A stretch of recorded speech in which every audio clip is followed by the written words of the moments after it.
আপনার ওয়াইফের মূলত কি কি সমস্যা ছিল? ওনার গ্যাস্ট্রিক আলসার ছিল, পায়খানা কষা ছিল, কষা থাকতো সবসময়। আর গ্যাস্ট্রিকের অনেক অ্যালোপ্যাথি ঔষধ অনেকই খাইছে, তার যত 40 পাওয়ার পর্যন্ত খাইছে। সার্জেল 40, তারপর যারে আপনার স্যাকলো। একটু যদি আপনাকে বলি তাহলে আপনি প্রথম তো মনে হয় 10 mg থেকে শুরু করছেন, 10 mg, 20 mg, তারপর 30 mg, তারপর তো মনে হয় 14 mg, এরকম আস্তে আস্তে ধাপে ধাপে অনুসরণ করে গেছেন।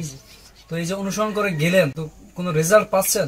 রেজাল্ট কিছুই নেই। খাওয়ার পরে কিছু সময় থাকে ভালো, বা একদিন 2 দিন, এরপরে আবার জি। তো আমাদের গ্যাস রিমুভারটি নেওয়ার পরে যখন আপনার ওয়াইফ প্রথম দিন সেবন করলো, তারপর ওনার কি অবস্থা হয়েছে? খাওয়ার পরে প্রথমে ইনশাআল্লাহ ওনার পায়খানা ক্লিয়ার হয়েছে এবং উনি খাওয়ার পরে সুস্থ বোধ করে। পায়খানা ক্লিয়ার হইলে তো শরীরের অনেক কিছুই আলহামদুলিল্লাহ সুস্থ থাকে। মানুষের শরীরে সুস্থতা মানে পোষা পায়খানা ক্লিয়ার থাকাটা এটা অনেক একটা গুরুত্বপূর্ণ বিষয়।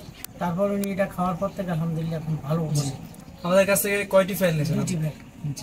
এখন ওর অবস্থা আলহামদুলিল্লাহ মোটামুটি ভালো। জি।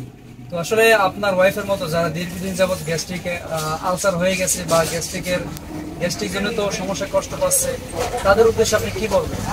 আমি মনে করি গ্যাস্ট্রিক আলসার আছে আমার ওয়াইফের, এটা ছিল। তা আমি মনে করি আপনারা 2টা ফাইল খাইয়ে দেখতে পারেন। ভালো করার মালিক আল্লাহ, আপনারা খাইয়ে দেখতে পারেন, চেষ্টা করতে পারেন। আমার ওয়াইফের জন্য আরো এক ফাইল দেবো, ইনশাআল্লাহ ভালো হবে।